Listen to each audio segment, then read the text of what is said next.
বিএনপির জমানাতে একবার শেখ হাসিনা ঘোষণা দিলেন, অর্থাৎ আব্দুল জলিল, শেখ হাসিনার যিনি সাধারণ সম্পাদক ছিলেন আব্দুল জলিল, তিনি একটা নির্দিষ্ট তারিখ ঘোষণা করে বিএনপিকে ট্রাম্প কার্ড দেখাবেন, এরকম একটা ঘোষণা দিলেন।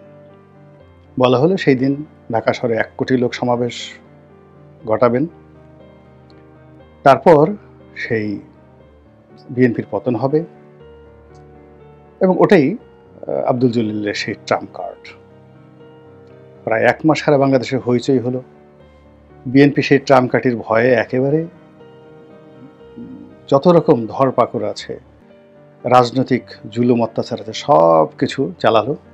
ঢাকা শহরে যেন 1 কোটি লোক তো দূরের কথা, 1 লাখ লোক কোথাও সমাবেশ করতে না পারে, 1000 লোক দাঁড়াতে না পারে, তারা সর্বশক্তি দিয়ে সেই জিনিসটি নিশ্চিত করলো। এবং জলিল সাহেব যেদিন ঘোষণা দিলেন যে ট্রাম্প কার্ড দেখানো হবে শহীদ মিনারের সামনে, জাতীয় শহীদ মিনারের সামনে, 2-3 হাজার লোক দাঁড়াতে পেরেছিল কিনা আমার এখনো মনে নেই। তো এরকম একটা ফ্লপ, মানে ট্রাম্প কার্ড একটা ফ্লপ ঘোষণার পর আওয়ামী লীগ সভানেত্রী শেখ হাসিনা তিনি মুচকি হেসে বললেন যে বিএনপি আসলে ঠাট্টাও বোঝে না। আমরা একটু ঠাট্টা করেছি, সেই ঠাট্টার কারণে তারা সেই 1 মাস বিনিদ্র রজনী কাটিয়েছে, এত টাকা পয়সা অর্থবিত্ত খরচ করেছে। এবং এটা আমার দলের মহাসচিব বলেছেন বা সাধারণ সম্পাদক বলেছেন, তাই তাদের এই অবস্থা। আর যদি আমি বলতাম, মানে এটা যদি আব্দুল জলিলের ট্রাম্প কার্ড না হয়ে শেখ হাসিনার ট্রাম্প কার্ড হতো, তাহলে তো বিএনপি মরেই যেত। ভালো কথা, আমরা যারা বাঙালি আমরা বুঝে নিলাম। এই যে ট্রাম্প কার্ড শব্দটি শুরু হলো বাংলাদেশের রাজনীতিতে, এটা এখন পর্যন্ত চলছে। ট্রাম্প কার্ডটা যে কি আমি জানি না, আমরা বুঝি না, কিন্তু খুবই জনপ্রিয় একটা জিনিস। মনে হয় আশ্চর্য কিছু একটা হবে, মনে হয় মারণাস্ত্র জাতীয় কিছু একটা হবে, এবং মনে হয় যে এই কার্ডটি প্রদর্শন করার সঙ্গে সঙ্গে সবকিছু তছনছ হয়ে যাবে, খুলে যা সেম সেম, এরকম কিছু একটা। আর এখন মিস্টার ডোনাল্ড ট্রাম্প, মানে আমি যখন এই যে ট্রাম্প কার্ডটা বাংলাদেশে চালু হলো, তখন আমরা ট্রাম্পের নাম জানতাম না, এই নামে যেটা লোক আছে আমরা জানতামই না। এখন সেই ডোনাল্ড ট্রাম্প আমেরিকার রাষ্ট্র ক্ষমতায়।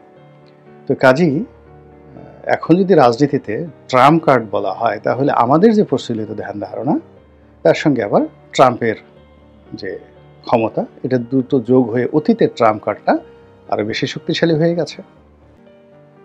আরেকটি শব্দ, সেটা হলো তুরুপের তাস। আমি নিজে তাস খেলা জানিও না, বুঝিও না, কখনো খেলিও নি, তাসের কোনো নামও জানি না, কিন্তু তুরুপের তাস এটা আমি শুনেছি। আমার কাছে মনে হয় যে তাস খেলার যে কতগুলো গুপ্ত কৌশল রয়েছে, সেই কৌশলের মধ্যে যারা খেলে তাদের কাছে একটা তাস থাকে, যেটা মোক্ষম সময়ে তারা সেই তাসটি চাল দেয় বা ফেলে। একেবারে শেষ সময় দাবা খেলায় যেভাবে রানী বা রাজাকে খেয়ে ফেলা হয়, এরকম চেক দেওয়া হয়, ওইরকম রাজা মরে গেলে সব শেষ। ওইরকম তুরুপের তাসটা হলো একজন খেলোয়াড়ের জন্য একেবারে সর্বশেষ একটা, যাকে বলা হয় কৌশল, মূলধন। এবং ওই তুরুপের তাস না থাকলে কেউ জিততে পারে না। আর তুরুপের তাস দিয়েই সাধারণত খেলোয়াড়টা শেষ পর্যায়ে জিতে। সেই তুরুপের তাস ধরেন ফুটবলের মাঠে যেমন মেসি হতে পারে, তারপর ম্যারাডোনা হতে পারেন, পেলে হতে পারেন, ক্রিকেটের ময়দানে অনেকে আছেন এরকম তুরুপের তাস, যার একটা দলের জন্য, দেশের জন্য, জাতীয় দলের জন্য, ক্লাবের জন্য শেষ সম্বল। এখন বাংলাদেশে যে অবস্থাটা হয়ে গেছে রাজনীতিতে, সেই রাজনীতিতে এখন আওয়ামী লীগ পুরো রাজনীতিটা একটা ট্রাম্প কার্ড। কাউকে ভয় দেখাতে হবে, ওই আওয়ামী লীগ আসছে। কাউকে অপদস্থ করতে হবে, ও আওয়ামী লীগ। কাউকে মামলায় ফাঁসাতে হবে, ও আওয়ামী লীগ করতো। কেউ ধর্ষণ করেছে, একসময় সে আওয়ামী লীগ করতো, এই জন্য সে ধর্ষণ করেছে, ভালো কথা। কারো বাড়ি ভাঙতে হবে, কারো জায়গা দখল করতে হবে, কারো বউ ছেলে সন্তানকে অপদস্থ করতে হবে, মারতে হবে, সেক্ষেত্রে ওই যে আওয়ামী লীগের একটা ট্যাগ দিতে হবে। তাহলে এই যে আওয়ামী লীগকে প্রদর্শন করা, সামনে ঠেলে দেওয়া, এটা একটা অনেকের জন্য ট্রাম্প কার্ড হয়ে গেছে। যে কোনো লোককে এখন আপনি সরকারি কর্মকর্তা বলেন, বিচারক বলেন, সাংবিধানিক কর্মকর্তা বলেন, সাবেক আমলা বলেন, বুদ্ধিজীবী বলেন, তাকে যদি বলা হয় এই লোকটা আওয়ামী লীগ করত, আওয়ামী লীগের দোসর, সঙ্গে সঙ্গে এটা তার মনে আতঙ্ক তৈরি হয়, আর প্রতিপক্ষ এটা একটা বিজয়ের হাতিয়ার। তো এই গেল কাউকে ট্যাগ দিয়ে অপদস্থ করে নিজে বিজয়ী হওয়ার জন্য এই আওয়ামী লীগ একটা ট্রাম্প কার্ড। 2 নম্বর হলো যে প্রতিপক্ষকে ভয় দেখানোর জন্য আওয়ামী লীগ আসবে, আওয়ামী লীগকে ঠেকাতে হবে, এবং আমরা যদি ঐক্যবদ্ধ না থাকি তাহলে আওয়ামী ফ্যাসিজম আবার চালু হবে। কাজেই আসুন আমরা ঐক্যবদ্ধ হই, আওয়ামী লীগকে মোকাবেলা করি, এবং যে আওয়ামী লীগ আমাদের এই সর্বনাশ করেছে তারা যেন এই বাংলার মাটিতে আবার দাঁড়াতে না পারে, সেইভাবে আমরা কিছু একটা করি। এবং এই কথা বলার সঙ্গে সঙ্গে, শোনার সঙ্গে সঙ্গে যারা প্রতিপক্ষ আছে তারা স্টপ হয়ে যায়, আওয়ামী ভয়ে তাদের অন্তরটা কেঁপে ওঠে, এবং তারা একেবারে যেভাবে বিষধর ফনা তোলা সাপ মাথা নুইয়ে যাকে বলা হয় তাদের দিকে যায়, ঠিক ওইভাবে তারা সেখানে যায়, একদম মাথা নুয়ে পড়ে।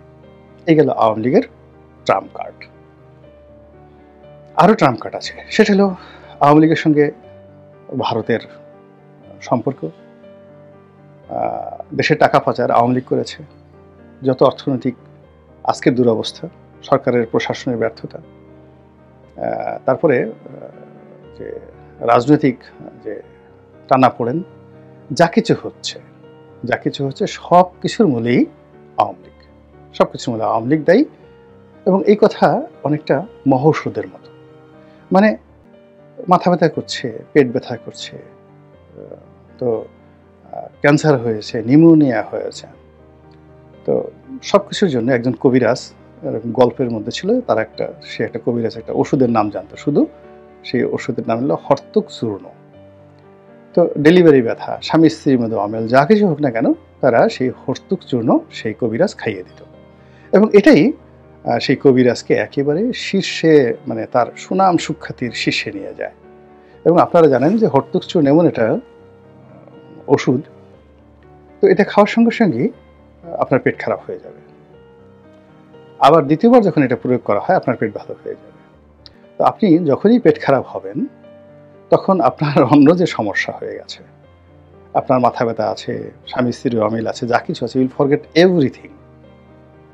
এখন বাথরুমে আপনাকে যেতে হবে, দেন আপনি আবার ডাক্তারের কাছে গেলেন, এবং এই আপনার সমস্যাগুলো ওই সময়টাতে বন্ধ হয়ে গেল, আপনি খুব খুশি, ডাক্তারের কাছে আবার গেলেন, ডাক্তার আর 1 চামচ হর্তুক চূর্ণ খাইয়ে দিল, এবং আপনি ভালো হয়ে গেলেন। বললেন আই আল্লাহ, এ ডাক্তার, এ কেমন, এ তো একেবারে কবিরাজ হেকিম, মহাজ্ঞানী হেকিম, সেই যাকে বলা হয় লোকমান হেকিম, এরকম।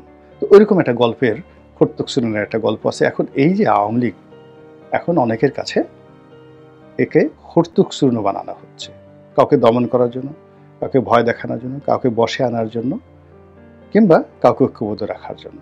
গেল আওয়ামী লীগের ট্রাম্প কার্ড। এখন শেখ হাসিনা, এখানে আওয়ামী লীগের একটা অংশ আর একটা হলো শেখ হাসিনা, দুটো আলাদা।